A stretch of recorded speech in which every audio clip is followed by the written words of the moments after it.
Hello, Gunner James 105. So the Swiss Army blanket, there really isn't a lot of information, at least in the English-speaking world on the internet. If I type in Swiss Army blanket or other things, I just can't get a lot of information on these blankets because, first of all, I would like to see how they're made.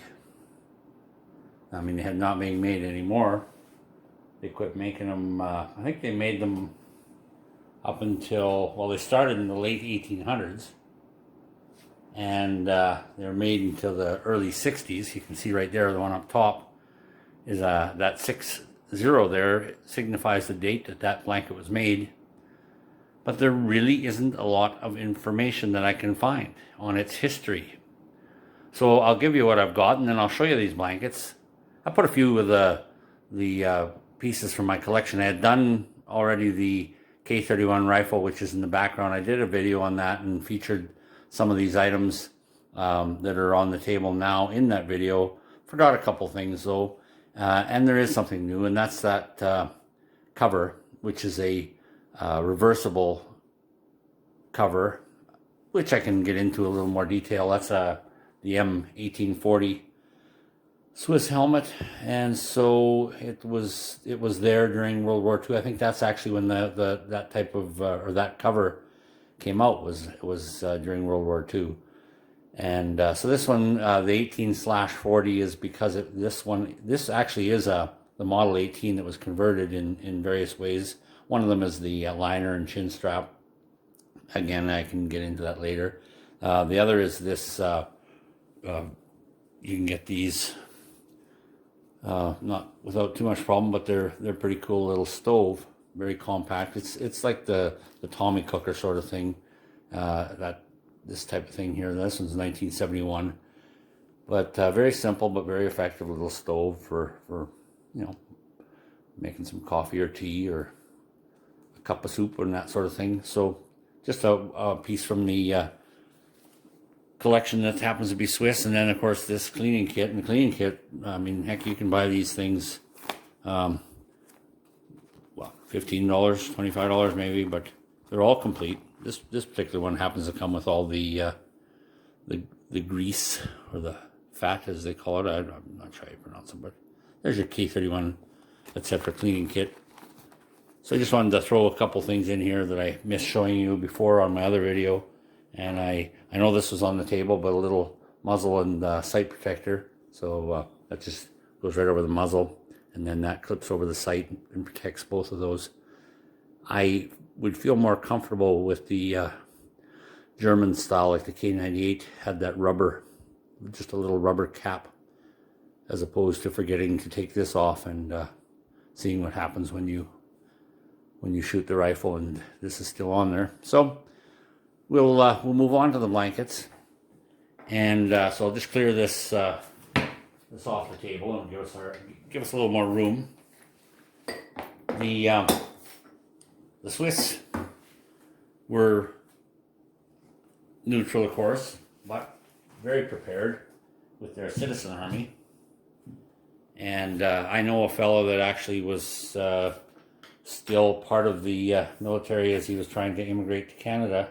So I've got a few friends now, people I've met that have come over and are becoming citizens or living here and opening up businesses and that sort of thing. So the one fella that I brought this rifle out for him to try out on his land, him being Swiss and having been or still in the military, this would have been something that his grandfather would have used. And so that rifle then just having taken that out there and having him shoot, I brought an M44 out there for him to shoot as well, Polish, and he gave me these blankets. And so apparently he's got lots. Now, to get these blankets, they're not cheap. I've seen them somewhere around the $200-300 mark, depending. So absolutely beautiful condition. And so before I start opening them up, I mean, as I say, the way they're made and the way the die can kind of be more of a this orangey red, or more of a bright red. So it can vary. And as I said, they were making these late 1800s up into the early 60s, and they would store these in, man, they had like 20,000 bunkers and caves. They still probably do. And these blankets, why they, they must replace them with something more modern, I guess, because this is pure sheep's wool. And and it's all handmade. So I'm sure they've replaced it with something more synthetic, and but you can't beat wool. Wool is awesome.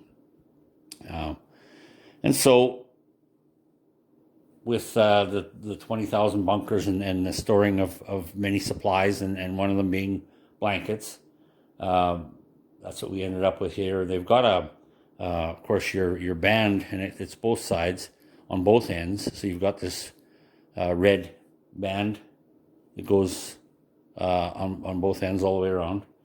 And then you have what would be the initials, I believe, or the maker. So we've got the different, looks like a double V, or maybe that's a W, I don't know. And 60 being the year. And then there's a bit of a, looks like possibly 3E or 3-5, it looks like in here, in a kind of a shield. So that's interesting. Not really sure what that signifies. Some of them have a disc, metal disc on them as well. I can't recall. I'll have to unfurl these and see if maybe I got a disc on one of those. And so when they would do the blankets, of course, then you had, let me see if I can find that here. I'm going to have to open that up and tell you a little bit about that, the white cross that's on there, because that was made, it was tiny little braids of white wool, and the braids were worked into the blanket. It's they call it felting or whatever. So, and some of those crosses were bigger, some of them were smaller. And so very rugged, very, very good blankets. And in my research as well, I have had a concern about two things. One of them was my sleeping bag that's a downfill sleeping bag. How do I clean this? Well, apparently you don't dry clean it. You have to wash it, and so it has to be washed in a very big washing machine, and then not very hot, tumble dried. Whereas these, it's not recommended that they be washed, or if they do, you'd have to be careful with cool water and a mild soap. But it is recommended that you dry clean these.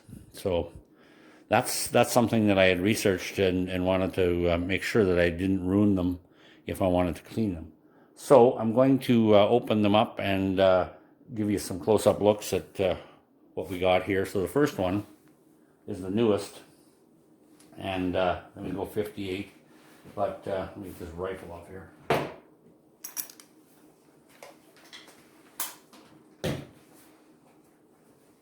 So they're fairly large. What is that? About 5 feet, I think, across. And there's our cross in there. Very, very famous, very iconic look. That you get replicas of these things, and certainly there's no replica that is anywhere near the quality of this blanket. But as you can see, the stripes on either end, and then the cross, which appears just on the one end. So that's that one. And then, whether there's that much difference or not, as I said, so what we've got here, that one there will be next. That one's a 43. This one, the initials GL and then 58, and it's a brighter red. As you can see, maybe even a wider red band than this older one. And this one has the cross on it. And I was sure, see, this one's got a little bit of discoloration here. So this one here, I think, is what prompted me to think about what I would do to get it clean. So So that's that one. And what would they be? At least,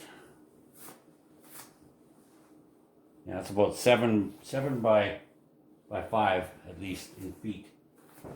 And then this one here, the last one, which is that could be a VG, very stylized, 1943. So that's the oldest. Ah, there we go. So I do have one with the disc. So this one then has its cross, and yeah, so it's got actually a cross on both ends. So, and just, yeah, so little more faint, cross on both ends, and then the disc that I was telling you about. So that's got what looks to be like a serial number. And then there's the Swiss cross on there. Get that maybe a little closer. Hopefully it focuses for you. And an L for whatever reason, whatever that means. So there is a closer look at the Swiss Army blanket that, I mean, even for today's camper, or someone that's taking a trip and would put that in the trunk. I mean, it's not only a collector's item. It's very rugged, and you could take that and use it and have no problems. So hope you enjoyed the video. Thanks for watching.